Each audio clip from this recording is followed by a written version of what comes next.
شفتوا اليوم كنا في دار البنا اللي جا في الكاستو ديروا سير ماس يديكم حتى عندها كان ريستورون كبير بزاف. ديجا هاد الدخله كانت سبيسيال لي فامي، كانت عندهم قاعده كبيره الفوق دوك تشوفوها. هذه قاعده كان عندها دخله وحده، وتاني في الايطاج التحتاني كاين ثاني دخله وحده اخرى اللي تدخل الجهه التحتانيه دوك تشوفوها. هذه ها راه الباب هذا يدخل لهاد لاصال، وتكون كان ريستورون كبير بزاف. جماعه كيما قلت لكم جبنا كاع هاد الصوالح غادي ندوقوا حاجه بحاجه. لي بروشيت تاع الشوا يا دار كيما كانوا، وكيما قلت لكم دار البنا يخدموا هاد لي بلا كاع اونبورتي وتسيبهم سور مابس. غادي نطاقي لكم لاباج تاعهم باش تعرفوا الموني تاعهم وكاع. نضربوا شويه الشواء. عندنا الملفوف، بسم الله. الملفوف جماعه كان حلو وقليل اللي يخدم الملفوف زعما الكبده ودينا شحال البروش تاع الكبده نورمال. بسم الله. عندنا الاسكالوب ثاني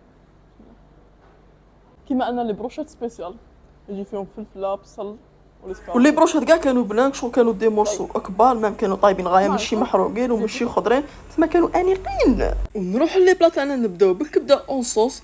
بون هنا سيداتي كوني غماسه تجيبي الخبز وغمسي ما تحشميش، لو كنتي مع راجلك غمسي نورمال كرشك هي الاولى. المهم الكبده كانت هكا لاصوص تاعها ثقيله وكانت بيان ايبيسي، كانت زعما هكا مع التغماس وكاع، وكانت كبده غنمي. ورحنا ثاني للحم المحمر اللي هكا ندير في الطاجين وكاع. هذا كان قطعه وحده بلا خدمي ديجا تشوفوا قطعه وحده كان يدوب في الفم هذا الصح. مام كان مرصوص شباب تاع اللحم اللي كيما قلت لكم يعمر العين والكرش، قلتها سابقا، وكان طايب غايه.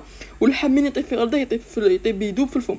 مام اللحم مفور ثاني، بون اللحم مفور كان جاي مع الروز والخضره تاعو لوبيا وزروديه وكاع. واللحم ثاني بلا ما نهضروا عليه، اللحم شوفوا اللحم المفور والمحمر يطيبوا في غردهم.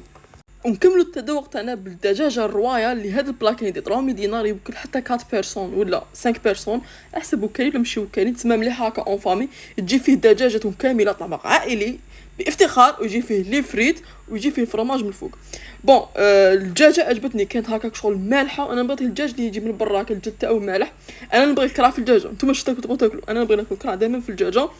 وكما قلت لكم هذا الدجاج يخدمه اونبورتي، خش على يبيع الدجاج محمر، تما تطيقوا تدو غير الدجاجه ولا تبغوا تدو هذا البلا كاع. ابار سا جماعه قولوا لي اش عجبكم من هاد لي بلا كاع. جماعه الخير مين نقولوا ريجيمي قد قبل راه طابله كيما كاع حاجه خفيفه. اليوم رانا عند دار البنا اللي جاي في ريت وهران اكزاكتومون في لي كاستور، واللي كان عنده اكسي سبيسيال لي فامي. وهذه هي الطابله البسيطه تاعنا. بدينا الافتراس تاعنا بالحريره الوهرانيه اللي جوزناها مع البوراك اللي كان معمر غايه، ومن تم رحنا لصاله سيزار اللي نحسها تمسح الواء سورتو من هكا فيها بولي باني والبسكوي مقرمش. وهنا جماعه رحنا للشوالي كيما قالك الشاعر دراهم دواكلهم مشوا. الملفوف كان حلو كان يدوب، مام لي مورسو تاع البروشيت كانوا كبار كانوا يعمروا العين. من تم رحنا للكبده اون صوص، الكبده كلها وما تربيهاش، الكبده كانت هكا بيان ايبيسي ولاصوص تاعها كانت ثقيله كانت بنينه. وثاني كان عندهم اللحم المحمر، هذاك اللحم كان طايف في غرده كان يدوب ويتقطع وحده. مام اللحم مفور ثاني كان بنين وكان مرصو كبير يعمر العين والكرش وكلشي. وباش ما نكثرش بزاف زدنا فيها الدجاجه الرويال هكا دجاجه فيها لي فريت والفرomاج كيما قالك فركتنا لها جدبوها وضرب. والدجاجه المحمراء كانت بنينه تحسوها هكا مالحه وانيقه. حاجه مليحه في دار البنات تحس روحك تاكل في داركم ماكلتهم حلوه.